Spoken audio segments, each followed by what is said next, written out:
ಕನ್ನಡ ಡಿಂಡಿಮ ಪ್ರತಿಷ್ಠಾನದ ವತಿಯಿಂದ ಸಹಸ್ರ ಕಂಠ ಗಾನ ವೈಭವ ಮತ್ತು ಕನ್ನಡ ಡಿಂಡಿಮ ಪ್ರಶಸ್ತಿ ಪ್ರದಾನ ಕಾರ್ಯಕ್ರಮ ಆಯೋಜಿಸಲಾಗಿದೆ. ಇದೇ ತಿಂಗಳು 14ರಂದು ನಡೆಯಲಿರುವ ಈ ಕಾರ್ಯಕ್ರಮದಲ್ಲಿ ಗ್ಲೋಬಲ್ ವರ್ಲ್ಡ್ ರೆಕಾರ್ಡ್ ಕೂಡ ದಾಖಲಾಗಲಿದೆ.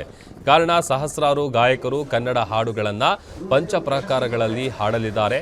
ಕನ್ನಡ ನಾಡಗೀತೆಗಳು, ದಾಸರ ಪದಗಳು, ಶಿವಶರಣರ ಹಾಡುಗಳನ್ನು ಏಕಕಾಲದಲ್ಲಿ ಹಾಡಲಿದ್ದಾರೆ. ಇದು ಗ್ಲೋಬಲ್ ವರ್ಲ್ಡ್ ರೆಕಾರ್ಡ್ ಆಗಲಿದ್ದು ಅಂದೇ ಪ್ರಶಸ್ತಿ ಪ್ರದಾನವೂ ಕೂಡ ನಡೆಯುತ್ತೆ. ಇದರ ಜೊತೆಗೆ 2025ರ ಕನ್ನಡ ಡಿಂಡಿಮ ಪ್ರಶಸ್ತಿಯನ್ನ ಪದ್ಮಭೂಷಣ ಡಾಕ್ಟರ್ ರಾಜ್ಕುಮಾರ್ ಅವರಿಗೆ ಮರಣೋತ್ತರವಾಗಿ ನೀಡಲಾಗುವುದು ಅಂತ ಸಮಿತಿ ಮಾಹಿತಿಯನ್ನ ನೀಡಿದೆ. ಕನ್ನಡ ಡಿಂಡಿಮ ಪ್ರತಿಷ್ಠಾನದಿಂದ ಪ್ರತಿ ವರ್ಷ ಒಂದಲ್ಲ ಒಂದು ಕಾರ್ಯಕ್ರಮವನ್ನು ವಿಶೇಷತೆಯಲ್ಲಿ ಗುರುಗಳ ಆಶೀರ್ವಾದದಿಂದ ಒಂದು ನಡ್ಕೊಂಡು ಬರ್ತಾ ಇದೆ.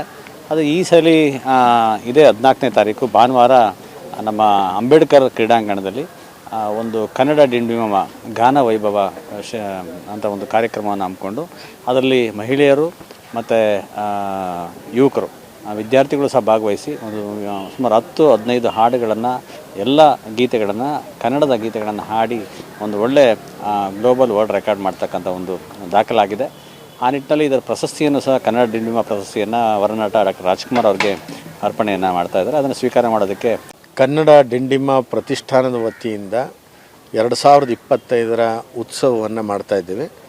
ಸಹಸ್ರ ಕಂಠ ಗಾನ ವೈಭವ ಅನ್ನುವಂಥ ವಿನೂತನ ಕಾರ್ಯಕ್ರಮವನ್ನು ಬಸವೇಶ್ವರ ನಗರದ ಅಂಬೇಡ್ಕರ್ ಕ್ರೀಡಾಂಗಣದಲ್ಲಿ ಇದೇ ಭಾನುವಾರ 14ನೇ ತಾರೀಕು ಸಂಜೆ 4 ಗಂಟೆಗೆ ಒಂದು ವಿಶೇಷವಾಗಿರ್ತಕ್ಕಂಥ ಸಮೂಹ ಗಾಯನದ ವತಿಯಿಂದ ಈ ಕಾರ್ಯಕ್ರಮವನ್ನು ಮಾಡ್ತಾಯಿದ್ದೇವೆ.